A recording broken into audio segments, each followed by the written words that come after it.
Welcome to Mainland, your local regional television station. I'm Graham O'Brien and some of the stories coming up in today's news. Mapua Wharf a hit, who's left out in the cold again, Kite Festival flies high, and more. A passenger has been caught with drugs at Nelson Airport. Nelson police intercepted a passenger arriving in Nelson on a flight from Auckland on Sunday who was found to be in possession of more than 1 ounce of methamphetamine. Detective Senior Sergeant Craig Johnson said the arrest came as a result of police investigations into the supply of the drug in the region. The 36-year-old Nelson woman was travelling alone. She will appear in Nelson District Court today, charged with possession of methamphetamine for supply and offering to sell the drug. A man's body was found in the Maitai River near Riverside Pool around 6 a.m. on Saturday morning. The man, aged between 50 and 60, was first discovered by a member of the public in the river near Halifax Street. Police retrieved the body and a bicycle and a backpack was found nearby. While there were no suspicious circumstances surrounding the man's death, police would like to hear from anyone who was in the area on Saturday morning and who may have seen the belongings or the body in the river. Police communications spokesperson Barbara Dunn said the death has been referred to the coroner. Many people have been enjoying the redeveloped Mapua Wharf in big numbers, with the Shed 4 retail development adding to its popularity as a top Tasman summer destination. The Tasman District Council counted people going to the wharf on several days in late December and January, recording about 7,500 pedestrian movements of people both entering and exiting the wharf precinct on the 28th of December, almost 9,000 on the 2nd of January and about 6,400 on the 17th of January. Tasman District Councillor Brian Enzor said the numbers far exceeded expectations. It's been an extremely popular spot for both locals and visitors to the region over the summer so far, and I think it shows Shed 4 has added even more vibrancy and appeal to the beautiful Mapua waterfront. The council's Shed 4 development opened in mid-December, adding a further 6 retailers to the existing cafes, restaurants, galleries and shops. Councillor Enzor said Tasman's Great Taste Trail had also added to the numbers in the area, and it was great to see the community using the new waterfront park for picnics and leisure. In Mapua, it seems that while the wharf is now known as a popular destination, some decisions made by the wharf management may not be so popular, and with the demise of Hamish's cafe and ice cream parlour last year, Mainland has been told another long-standing business may also be engaged in a commercial struggle with their council landlord. Meanwhile, namesake and tribute to a once long-time visitor to the wharf, Hamish the Heron, remains a static presence carved on his perch at Mapua Wharf, overseeing all wharf changes. But recently a new car park sign for reserved spaces for tenants of the Donny Olverton-owned Cool Store building has become a giveaway for a potential rise of the Phoenix, Hamish's ice cream parlour. She may be gone, but not forgotten. Local Mapua woman and popular local identity, Adele Kalto, owner of the cafe and ice cream parlour Hamish's, was forced to close her business after a dispute with TDC over her lease options, with a further agreement for her to leave, which was then soured. This has left her busy behind the scenes, having left the wharf after negotiations with commercial property manager Jean Cooper became untenable. Ms Kelto now awaits council's consents before she can open her new smaller version of Hamish's ice cream parlour on the edge of the privately owned Cool Store building, behind the council's new Shed 4 complex. It may not be hard for some looking at the newly out-of-place installed fence posts placed directly in front of Adele's new business that some could think council's commercial manager may be petty by intentionally posting obstacles in front of the new Hamish's ice cream parlour. I was there at the wharf on Monday morning and spoke to 2 of the locals about Hamish's ice cream parlour's return. Hi, did you know Hamish is reopening? Yes, I did. I'm very excited. Yeah, now look, I believe it's baby's first birthday. Yes, it's Trixie's first birthday, so she's waiting for her first ice cream from Hamish's. So, and Adele, she serves a lovely ice cream, so we're very excited. It's good. It is good. Also, my husband's name is Hamish, so we do like the fact that we have go down to Hamish's for ice cream with Hamish. So, yeah. Oh, it's exciting, isn't it? It is exciting. Okay, so she's going to reopen. I see there's still a bit of work to do, but hopefully by the end of summer. Yes, I see a little bit of work to do, but they'll be, the locals will all support her, so it's good, it's exciting. Have you been spending much time down the wharf with the new precinct opening? Every day. And how do you feel about it? I love it. Yeah, it's great. It's really busy and vibrant, and I love the wine bar, which is also really good when you're a parent. we break and go and have a glass of wine. So yes, I love it, and it's been packed here. And the restaurants, Jellyfish and Apple Shed, they're just humming. They're doing a great trade. Yeah. So tell me, Maury, what do you think about Hamish's reopening? Oh, great. Yeah, good idea. Yeah? Very popular lady here. Yeah. Yes, does a good job. What did you think about the closure? Well, disgusting. Should never have happened, I don't think, but anyway, there you are. Yeah, you can't tell these blokes anything was supposed, can you? Popular opinion wouldn't be that those closed, no. I guess there's all kinds of legalities that come into it, and leases and all sorts of I paperwork. Yeah, there'd be more about it than I don't know about it, do I? So I suppose it had to happen, I don't know. Yeah, well, like the phoenix, she's rising from the ashes of that business, isn't she? Yeah, I suppose so. Well, it'll be good to see her open. I see she's got a wee spot there, all reserved, the car park and everything. That's all news to me. I haven't heard about that too much at all. Yeah. No, it's looking good. The Woodburner review will leave many Nelson residents out in the cold again this winter. Mayor Rachel Reese gave her opinion about the review so far. Mayor Reese, we had the Woodburner review. There's comments out in the community that it's not enough, it hasn't done enough for what people asked for. Can we please have your comments on this, please? Graham, this is very much an interim step to provide some relief, hopefully, for people in Nelson for this winter. And one of the things we've had to do is trade off time against a full review of the air plan. This isn't the full review, because if we'd done a full review, then we'd be looking at all of the industrial emissions as well, all of the policies and objectives, and there would have been a lot more work to do to notify plan change, and it wouldn't have happened before this winter. So I've put some pressure on to make sure we had something available before this winter. This is as far as we can go in this step as a notified plan change. But please, I encourage people to submit. It's really important, if people feel this isn't enough, that the cost benefits are not accurately worked out, that they submit, because the commissioners will listen to them. There was comment at the meeting that there were 3 different plans that we could have chosen from, and we've gone for once again the strictest. Could you comment on that one, please? Well, I think that's part of our democratic system, and I was really pleased that Councillor Skinner put forward a different proposition. My personal view is I'm probably halfway in between. So if we'd gone for the middle of the road, that was where my comfort level was. I don't think that would have been accepted by the majority of councillors, unfortunately. Okay. From the public meetings, I mean, people were asking that we could have wood burners in the areas that needed the most, Adelphi, the Brook and Stoke, maybe not quite so much the areas that need the most. Have you got any comment about that? Well, we've still got to work with the air quality standards and the national environmental standards. So there isn't a full range of choice here. So if you're still polluting up to the national environmental standard, you've got to do something about it. That's set out by central government regulation. So we can't just go into any area of Nelson and say, right, we can change the rules and you can have NES compliant wood burners, because we wouldn't be allowed in law to be able to do that. We've got to have evidence that can be sustained through the modelling work and the monitoring work. You know, the real challenge for us, Graham, is we came into this term of council and Nelson hadn't been doing the work it needed to do to actually tell us what the air was like, and that's meant we've started from, we've started way back and where I would have liked to have. We've invested the money to actually know what our air is like, and what we've found is that in parts of the city there is room for some additional wood burner capacity. I think in Airshed A, we always knew that was going to be a challenge because it had been exceeding the national environmental standards over the last few years, not on many occasions. And the other thing I want to keep in mind is that the government has signalled a review of the national environmental standards. We could have sat back and waited for that, but that would have meant there was no change to the prohibited rule for this winter, and we're trying to give some relief where we can.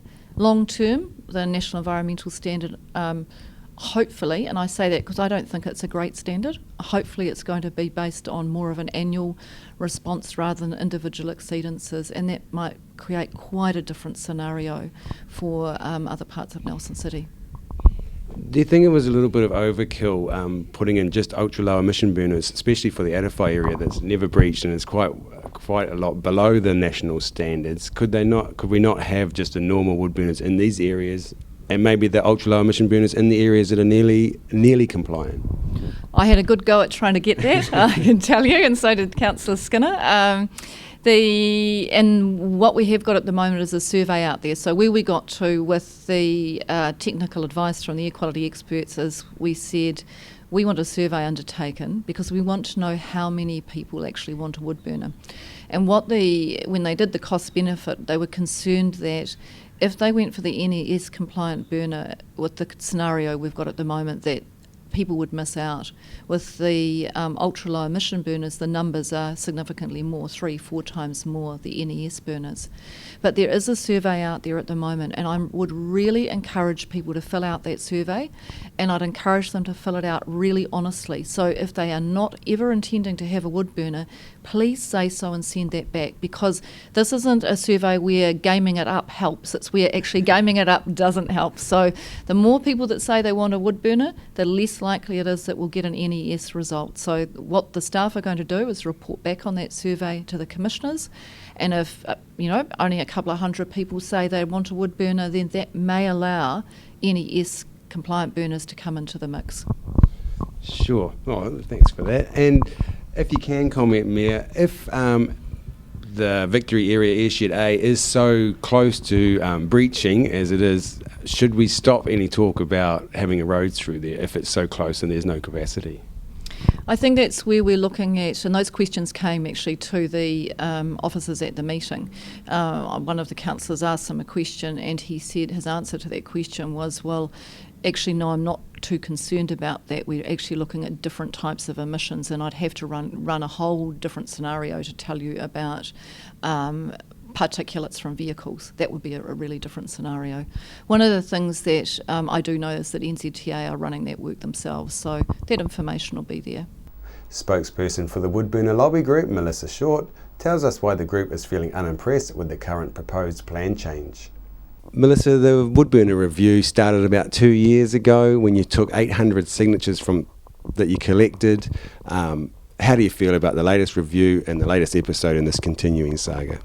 I feel really disappointed, Graham, that of all the data and testing that was conducted and the money that was spent, which shows that there is space across Nelson for wood burners in all airsheds, that has been ignored. Sure, and the data that has been collected shows that we can have wood burners across all, and especially that Atify is well below the recommended levels. Yeah, well, Atify has never had a problem. So that airshed C, which is the brook in Maitai, out through to Atify, there's never been a problem. So there's always been capacity, or we've been within the national standards. So the national standards they have a purpose, obviously, to improve the quality of the air. But we should note that they're actually incredibly strict. What New Zealand has adopted in terms of national standards is 300% more stringent than what the World Health Organization recommends. So what we in Nelson are left with is a point toward a policy which goes even beyond our national standards. They're driving down well beyond national standards, the particulate matter, that PM10, which are already within the context of the world incredibly harsh, incredibly strict. Sure, and these ultra low emission burners that that may be allowed to come in, is that really fair on the people that live in these airsheds that have never had a breach, do you think? In a word, no. No, I think they, as much as the advance in technology is great and it will serve a purpose, I struggle to understand why they should be imposed at a price level which is 2 or 3 times more expensive than the Ministry for the Environment approved burners, why they should be imposed. And I know you've done a lot of work talking to other councils. Are we following any other, or any other councils following our lead? We keep saying that we're a leader. Who's following us in these sort of strict rules and capping levels and not letting people upgrade? Yeah, well, absolutely no one that I can see. So it's very much about meeting the national standards, but also balance with keeping people warm. And as I said, a moment ago, is our policies now about well overreaching the national standards and ignoring the pleas of Nelsonians who want to be warm. And that's a good point, because that's what we heard again and again at the public meeting. We were there, we heard the people, the councillors weren't. Well, yeah, unfortunately. Well, there were. Ian Barker was there, Councillor Barker and Councillor Skinner. They were there. I think I'd like to mention as well, I did contact all councils with airsheds in New Zealand and ask them specifics around their rules, around their wood burner rules, and some councils or spokespeople for the council expressed absolute surprise when I asked them questions along the lines of, if I have an old wood burner, can I still upgrade it? And what were their answers? Well, sometimes they didn't understand the question because it seemed so ridiculous to them. Of course you can upgrade it. We'd encourage you to upgrade it. We'll give you money to help you upgrade it. Yeah, the notion of not being able to use or taking away a wood burner as a source of heating was just it is entirely unique to Nelson. And how do you feel about the latest review? You're going to put in a submission towards what's being proposed, or are you going to go for something completely different? Well, not for what's being proposed. Councillor Skinner put forward a recommendation which was to still meet the national standards, but open up all of the airsheds where there is space, and that's more along the lines of what we'll submit to. The Nelson Kite Festival was a soaring success again this year, with kites from all over the country coming to Neale Park for an afternoon of fun and flying on Sunday.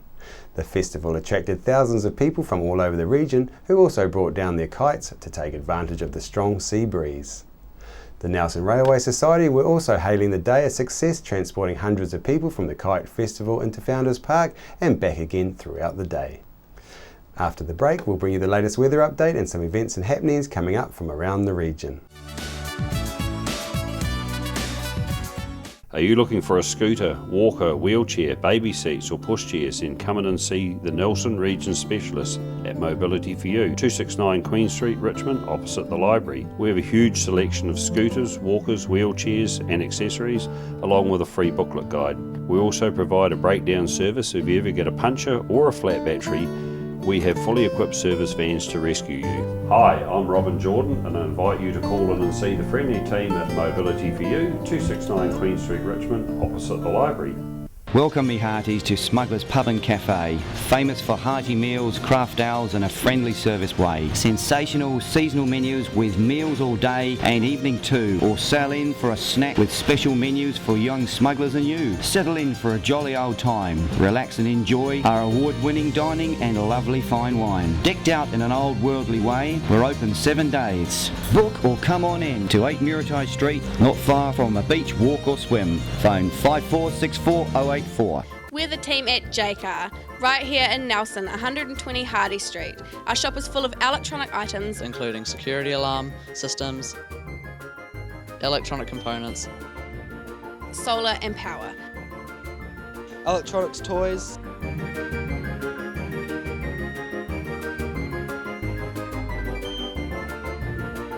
sound systems, cables and much, much more. JCar. 120 Hardy Street, Nelson. Why would you want to pay as much as $1,000 for a single bed mattress when you can buy a high quality locally made mattress like this for as little as $220? And a queen size mattress could cost you in excess of $3,000, but at Nelson Beds you could have a mattress like this as low as $425. So why would you go out and spend a fortune on your child's bedroom when you can come to Nelson Beds and buy a complete single mattress and base set, a 7-drawer Scotch chest, a headboard and a 3-drawer bedside cabinet for as little as $979? So call and discuss our custom manufacturing options and local after sales service at Nelson Beds, Nelson's only bedding manufacturer.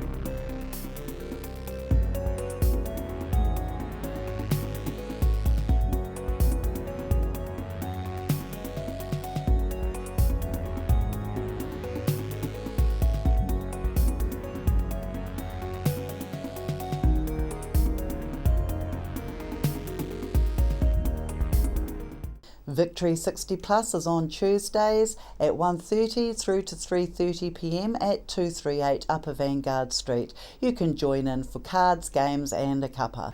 On behalf of the team here at Mainland Television News, thank you for joining us, and we'll bring you the latest news and events from around the region again tomorrow.